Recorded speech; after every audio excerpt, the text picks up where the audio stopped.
भैया जल्दी है। नूतन फैक्ट्री मुर्दाबाद, नूतन फैक्ट्री मुर्दाबाद।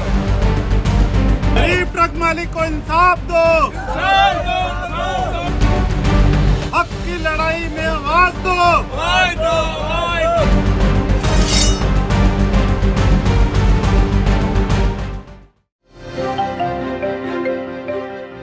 दोस्तों, ये जो आपने फुटेज देखी जिसके अंदर एक ट्रक पूरी तरह से आग की लपेट में है, ये कोई आम आग लगने की घटना नहीं है। इसके पीछे पूरी एक कहानी है कि किस तरीके से, किसकी नालायकी से ये आग लगी और इसकी कॉम्पनसेशन को लेकर क्या हंगामा वहां पर करना पड़ा, क्या मेहनत करनी पड़ी और क्या इतनी कॉम्पनसेशन मिली कि ट्रक मालिक का नुकसान जो है उसकी भरपाई हो सके, या इसमें ट्रक मालिक का भी कोई कसूर है। मैं पूरी घटना के बारे में तफसील से बताऊंगा आज की इस खास ग्राउंड रिपोर्ट में, एक छोटे से ब्रेक के बाद।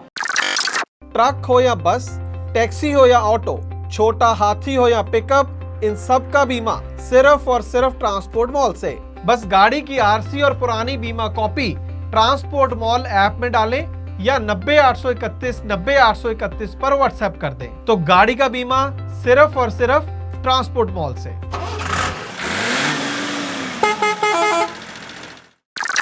ट्रांसपोर्ट टीवी पर आपका स्वागत है दोस्तों, मैं हूं मनिंदर सिंह और आप देख रहे हैं ग्राउंड रिपोर्ट। दोस्तों, गाड़ी के मालिक का नाम सुरजीत सिंह है, ओनर कम ड्राइवर है, 23 साल से ट्रांसपोर्ट के धंधे में है, रायपुर छत्तीसगढ़ के रहने वाले हैं। गाड़ी का नंबर आपकी स्क्रीन पर है, टाटा 4018। ये गाड़ी थी 2012 मॉडल, जी हाँ।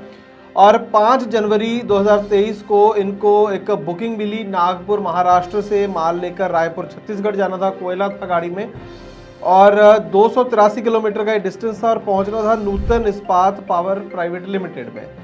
और यहाँ पर 7 जनवरी को गाड़ी पहुंच जाती है। जैसे ही गाड़ी नूतन इस्पात पावर में पहुंचती है कोयला लेकर, वहाँ पर जो पार्किंग एरिया होता है, वहाँ पर जो अर्थ मूवर्स होती हैं वहाँ पर वो काम कर रही थी, जिसे हम हाइड्रा बोल देते हैं।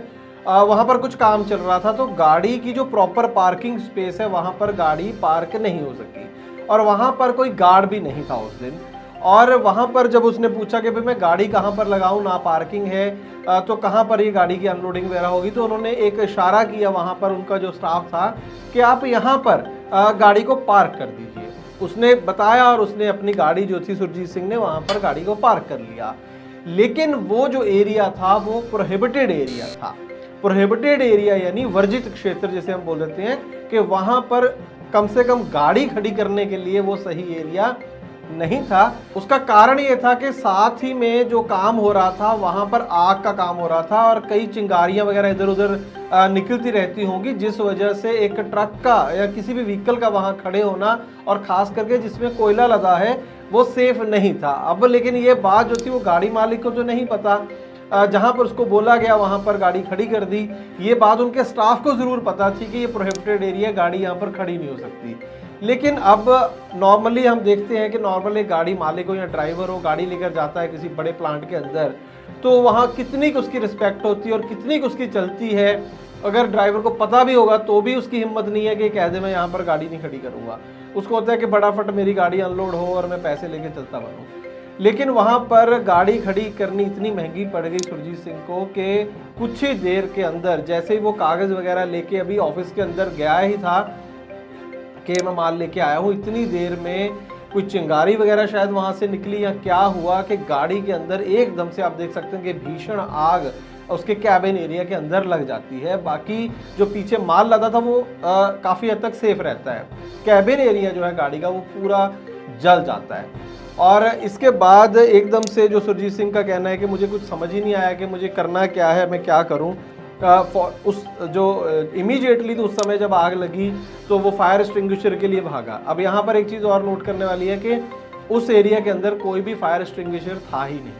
वो अंदर की तरफ दौड़ा, जब यहाँ पे दफ्तर थे वहाँ पर छोटे छोटे जो लगे होते हैं फायर एक्सटिंग्विशर वो लेके आया, लेकिन जब तक वो लेके आता, बचाने की कोशिश करता, तब तक गाड़ी जल चुकी थी। तो इसके बाद वो मैनेजमेंट के पास पहुंचा, जो भी वहाँ सुपरवाइज़र वगैरह थे। उसने कहा कि देखो मेरी तो इसके अंदर कोई गलती नहीं थी, आप लोगों ने जहाँ बोला मैंने वहाँ पर गाड़ी खड़ी कर दी और आग लग गई, आपकी फैक्ट्री के अंदर आग लगी है, तो आप लोग इसके जिम्मेवार हो, मुझे इसके लिए कॉम्पनसेट किया जाए। जिसको लेकर इमीडिएटली तो जवाब ही होता है कि नहीं, ऐसा नहीं हो सकता। तो अब अकेला बंदा था, क्या करता। तो 7 तारीख की घटना थी, 9 तारीख को ये पूरा 8-9 को कंपनी की मिन्नतें वगैरह करते रहे कि कॉम्पनसेशन दो, तो किसी ने बात नहीं सुनी। तो 10 तारीख को ये पहुंचा, युवा ट्रक मालिक संघ है वहाँ पर छत्तीसगढ़ रायपुर के अंदर, उनके पास गए। ये एक यूनियन कह लीजिए, एसोसिएशन कह लीजिए ट्रक ऑपरेटर्स की।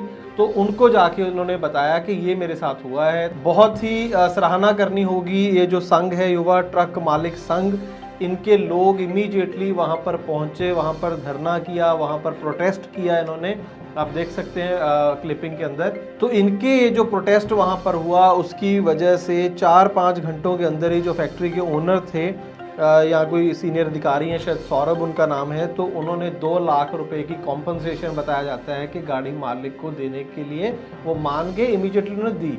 उन्होंने ये भी कहा कि आप गाड़ी का क्लेम लो इंश्योरेंस से और जो भी बन पड़ेगा हम करेंगे, और इमीडिएटली 2 लाख रुपया उन्होंने दे दिया। ट्रांसपोर्ट मॉल ऐप से गाड़ी का बीमा सस्ता भी और जल्दी भी, तो अभी डाउनलोड करें ट्रांसपोर्ट मॉल ऐप।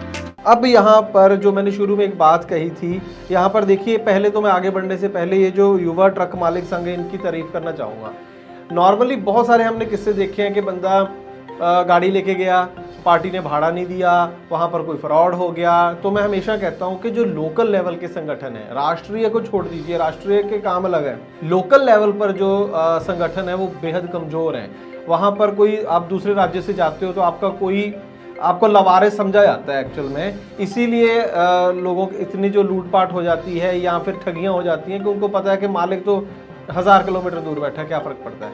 लेकिन लोकल लेवल के संगठन मजबूत ना होने के कारण ही ऐसा होता है। जहाँ जहाँ मजबूत है वहाँ पर देखो आप हेल्प भी मिलती है। और तो इनकी वजह से ही 2 लाख रुपए कोई छोटी रकम नहीं है जो गाड़ी मालिक को मिला है। लेकिन यहाँ पर गाड़ी मालिक की एक बहुत बड़ी गलती जो हमें नज़र आई, जो हमने उनको बोला कि 2 लाख रुपया क्या सफिशिएंट था। एक तो मुझे ये बात समझ में नहीं आई पर्सनली कि कैबिन जल गया पूरा, चाहे 2012 मॉडल गाड़ी है और इंजन भी निश्चित तौर पर, गियर बॉक्स सब कुछ उसका नुकसान हुआ होगा।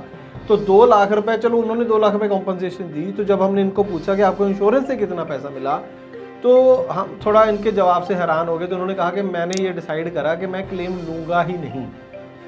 जी हाँ, इन्होंने बीमा कंपनी को अप्रोच ही नहीं करा। वो इसलिए कहते कि मुझे लगा कि वो बहुत टाइम लगा देते हैं, एक तो पूरा रिपेयर वगैरह, और मेरे पास एक ही गाड़ी है, मुझे जल्दी चलानी होगी, तो मैंने इसलिए नहीं किया। दूसरा मुझे लगा कि 2012 मॉडल गाड़ी है, 2022-23 चल रहा है, तो 10 साल पुरानी गाड़ी का डेप्रिसिएशन बहुत पड़ जाएगी कि मान लो 4 लाख का क्लेम है, हो सकता है मुझे 2 लाख ही मिले, है ना। तो मुझे लगा कि उसका कोई फ़ायदा नहीं होगा, मैं बाहर से करवा ला। तो ये बहुत बड़ी गलती कर दी सुरजीत सिंह ने। यहाँ पर मैं बाकी दोस्तों को बताना चाहता हूँ, आपने बीमे का जो पैसा है वो माथा टेकने के लिए सरकार को माथा नहीं टेका या बीमा कंपनी को, उसका फ़ायदा ही ये है दोस्तों। इतना बड़ा नुकसान हो, ठीक है छोटा मोटा कोई 4-5 हज़ार का नुकसान है तो हम कोई भी क्लेम के लिए नहीं जाता। इतना बड़ा नुकसान हो के भी क्लेम ना लेना, माफ़ कीजिए लेकिन ये एक बेवकूफ़ी है। मान लीजिए आपको डेप्रिसिएशन पड़ गई, मान लीजिए जितना आपका क्लेम है नहीं दे रही बीमा कंपनी उतना, 4 लाख रुपए आपने क्लेम करा, मान लो 2 लाख ही मिलता। 2 लाख थोड़ा होता है, 2 लाख तो मिलता, अब तो कुछ भी नहीं मिला। मुझे लगता है कि 4 लाख का अगर ये क्लेम करते 2 लाख भी मिल जाता और 2 लाख कॉम्पनसेशन मिल गई थी, 4 लाख में बढ़िया काम हो जाता। अगर ये कह रहे हैं कि 2-3 लाख का ही काम था तो शायद कुछ बच ही जाता। मैं कह रहा हूँ ना भी बचे, चलो अच्छे से बंदा काम करा लेता है, एजेंसी से काम होता तो और अच्छा सा हो जाता। तो ये अब बहुत बड़ी मुझे लगता है इनसे गलती हुई। जब हमने इनको ये बात बोली तो इन्होंने भी माना कि ये मेरे से गलती हो गई। अभी भी मुझे लग रहा है कि मेरे 60-70 हज़ार रुपये और लग जाएगा। मुझे ऐसा लग रहा है कि शायद 60-70 हज़ार नहीं, काफ़ी पैसे 2 लाख से ऊपर लग जाएंगे, जो कि बिना वजह इन्होंने गलती कर दी। और अब देरी हो चुकी है क्योंकि गाड़ी का तो काम चल रहा है। अब तो बीमा कंपनी का बस बहाने ही बहुत है क्लेम ना देने के, बंदा स्पॉट सर्वे नहीं हुआ और 20 चीज़ें होती हैं, उससे पहले सर्वे होता है काम शुरू होने से पहले, फिर बाद में होता है। अब तो क्लेम मिलना कोई नहीं। तो यहाँ पर एक चीज़ तो बहुत अच्छी करी, ये जो युवा संघ है, ये जो संगठन था, उनकी तो तारीफ़ करनी होगी, मालिक की भी करनी होगी कि चलो उन्होंने अप्रोच करा, ये सब करा। लेकिन एंड में जो गलती करके बहुत बड़ी कि बीमा कंपनी के पास नहीं गए, जो कि एक बहुत बड़ी भूल थी। ज़रूर जाना चाहिए था मेरे हिसाब से, नहीं तो फिर इतने बड़े बड़े प्रीमियम भरने का फ़ायदा कोई। तो मैं उम्मीद करूँगा दोस्तों कि लोकल लेवल पर आप चाहे छोटे टाउन हैं, कस्बे हैं, शहर है, वहाँ पर अपने लोकल संगठन बनाइए और एक दूसरे की मदद ज़रूर करें। जब आप किसी और शहर में जाते हैं या दूसरे शहर से कोई आता है उनकी ज़रूर मदद करें। अपना तो एक दूसरे की जो करनी है, बहुत इससे फ़ायदा होगा। और दूसरी तरफ लोग बीमा नहीं करवाते हैं, वो तो गलत है ही। यहाँ पर बीमा करा के क्लेम नहीं लिया तो बहुत ही बड़ी गलती कर दी। उम्मीद करूँगा कि ये जानकारी आपके लाभकारी साबित होगी। अगर ऐसा है दोस्तों तो फिर आप ट्रांसपोर्ट टीवी की थोड़ी हेल्प किया कीजिए, वीडियोस को ज़्यादा से ज़्यादा शेयर कीजिए और चैनल को सब्सक्राइब जरूर कीजिए। ट्रांसपोर्ट टीवी देखने के लिए बहुत बहुत शुक्रिया। हेलो, क्यों बार बार फोन कर रही है? तुम इतने परेशान क्यों? अरे स्टेट एंट्री पर फंसा हुआ हूँ। आज शाम को गाड़ी की इंश्योरेंस खत्म हो रही है। कल छुट्टी है, कोई एजेंट फोन नहीं उठा रहा। दिमाग खराब हो रखा है मेरा। रोज ट्रांसपोर्ट टीवी देखते हो ना, ट्रांसपोर्ट मॉल ऐप से ले लो। अरे हाँ, ट्रांसपोर्ट मॉल पर क्या वो छुट्टी वाले दिन बीमा देते हैं? ट्रांसपोर्ट मॉल वाले छुट्टी वाले दिन भी पॉलिसी देते हैं। बस आरसी और पॉलिसी की फोटो उनकी ऐप पर अपलोड करनी है। अभी मैं पता करता हूँ ट्रांसपोर्ट मॉल से। आप तो बस घर आओ, मैंने कोटेशन मंगवा भी ली है, वो भी सस्ते दाम पर। और पॉलिसी कैसे मिलेगी? पेमेंट करने के आधे घंटे में पॉलिसी तुम्हारे मोबाइल पर आ जाएगी। अच्छा, मेरी स्मार्ट बीवी, तो चल पेमेंट भी कर दे। कर दे नहीं, गूगल पे कर भी दिया। तूने मेरी बहुत बड़ी परेशानी हल कर दी है। चल मैं अब घर के लिए निकलता हूँ। हाँ आओ तुम, पॉलिसी आ गई है, भेज रही हूँ वो भी। तो दोस्तों आप भी स्मार्ट बनिए। गाड़ी का बीमा सिर्फ और सिर्फ ट्रांसपोर्ट मॉल से।